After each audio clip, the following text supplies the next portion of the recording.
Lors de vos différents accompagnements, vous allez devoir trouver un équilibre entre ce que l'on appelle l'empathie et la distance professionnelle. Cet équilibre permet de préserver votre bien-être et celui des personnes que vous accompagnez et offre bien entendu un accompagnement et un soutien de qualité. Nous allons déjà définir les notions d'empathie et de distance professionnelle. L'empathie est une qualité indispensable et essentielle lorsque vous êtes ADVF. C'est la capacité à reconnaître et à comprendre et même à partager les sentiments d'une autre personne. Cela implique donc de se mettre à la place de l'autre pour percevoir ses émotions et ses perspectives.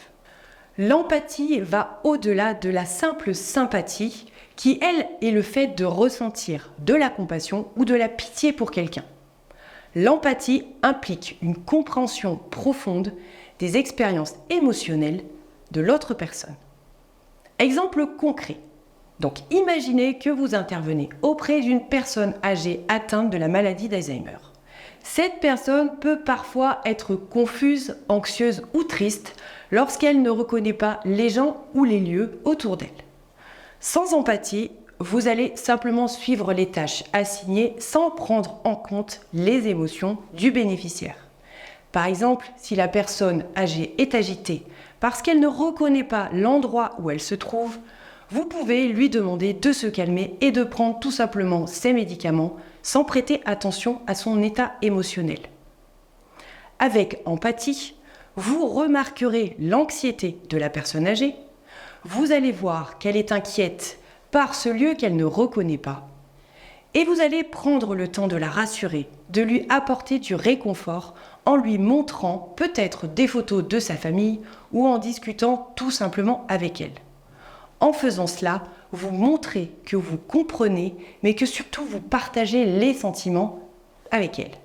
Ce qui peut aider à réduire son anxiété et à créer un environnement plus apaisant.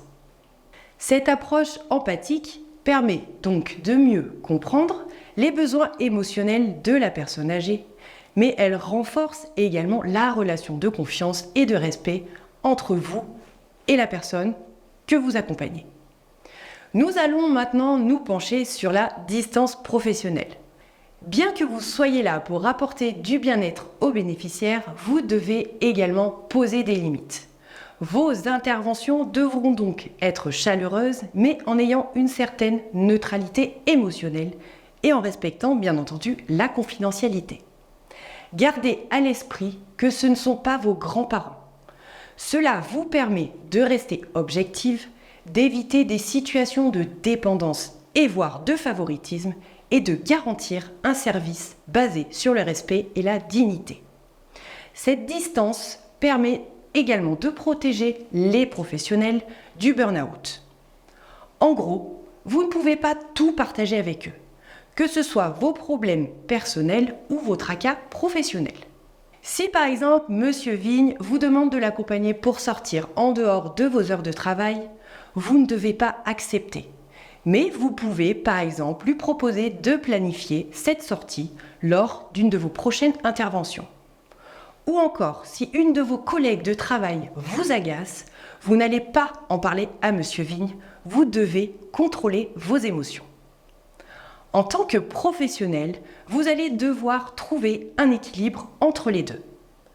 Pour ce faire, vous allez vous focaliser sur les besoins et les préoccupations de la personne sans trop vous impliquer.